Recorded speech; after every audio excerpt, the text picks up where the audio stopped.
বহুল কাঙ্ক্ষিত ত্রয়োদশ জাতীয় সংসদ নির্বাচনের চূড়ান্ত ফল প্রকাশ করল নির্বাচন কমিশন। 299টি আসনের মধ্যে 2/3-এরও বেশি আসন পেয়ে সরকার গঠন করতে চলেছে বিএনপি। আর গণভোটে বিপুল ব্যবধানে জয়যুক্ত হয়েছে হ্যাঁ ভোট। প্রশাসনিক কিছু বিষয়ে ঘাটতি ছিল স্বীকার করে নির্বাচন কমিশনার সানাউল্লাহ সেসব বিষয়ে ক্ষমাসুন্দর দৃষ্টিতে দেখার অনুরোধ জানিয়েছেন। অন্যদিকে সামনের নির্বাচনে আরও ভালো ফলাফলের প্রত্যাশা ব্যক্ত করেন বিএনপির স্থায়ী কমিটির সদস্য নজরুল ইসলাম খান। রংপুর 4 164টি। অবশেষে শেষ হলো ত্রয়োদশ জাতীয় সংসদ নির্বাচনের ফল ঘোষণার পর্ব। ভোট গ্রহণের 18 ঘণ্টা পর সকাল 10:30টায় নির্বাচন কমিশনে শেষ হয় 297টি আসনের ফল ঘোষণা।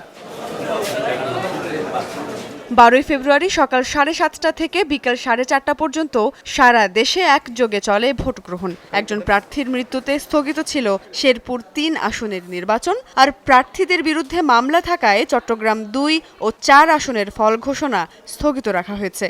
ঘোষিত ফল অনুযায়ী 297টি আসনের মধ্যে 209টিই পেয়েছে বিএনপি, জামাত পেয়েছে 67টি আসন আর এনসিপি পেয়েছে 6টি আসন। 7 জন স্বতন্ত্র প্রার্থীও এবার যাচ্ছেন সংসদে। এছাড়া একই সঙ্গে গণভোটের ফলাফলও ঘোষণা করা হয়। সেখানে বিপুল ভোটে জয়ী হয়েছে হ্যাঁ ভোট।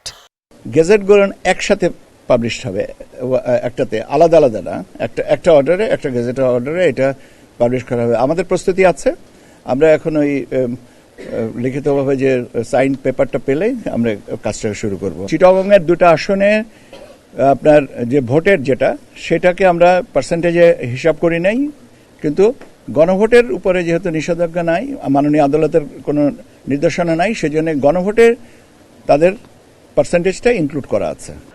ফল ঘোষণা শেষে নির্বাচন কমিশনার আবুল ফজল মোহাম্মদ সানাউল্লাহ দেশবাসীর প্রতি কৃতজ্ঞতা জানান। বলেন, ভোটারদের স্বতঃস্ফূর্ত অংশগ্রহণে খড়কুটোর মতো উড়ে গেছে সব শঙ্কা। আমরা মনে করি জাতি হিসেবে আমাদের মান, সম্মান, ভাবমূর্তি বিশ্ববাজারে, আমাদের বার্গেনিং ক্যাপাসিটি, আমাদের বিনিয়োগ, কর্মসংস্থান হেন কিছু নাই যেটা এই নির্বাচনের সাথে সম্পৃক্ত ছিল না।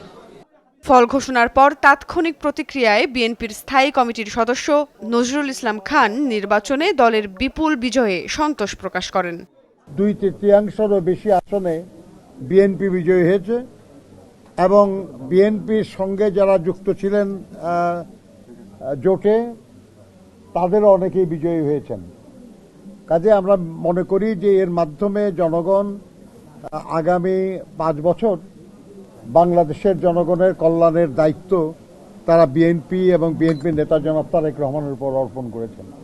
ফলাফল ঘোষিত 297 আসনে ভোট পড়ার হার 59.44%, আর 299টি আসনে গণভোটের হার 60.26%। সব রিটার্নিং কর্মকর্তারা আনুষ্ঠানিকভাবে ফল হস্তান্তর করলে শিগগিরই একসঙ্গে গেজেট আকারে প্রকাশ পাবে এই ফল, এমনটি জানিয়েছে নির্বাচন কমিশন। যত তাড়াতাড়ি পারবো আমরা তত তাড়াতাড়ি এই রেজাল্টগুলোকে গেজেটের ব্যবস্থা করব।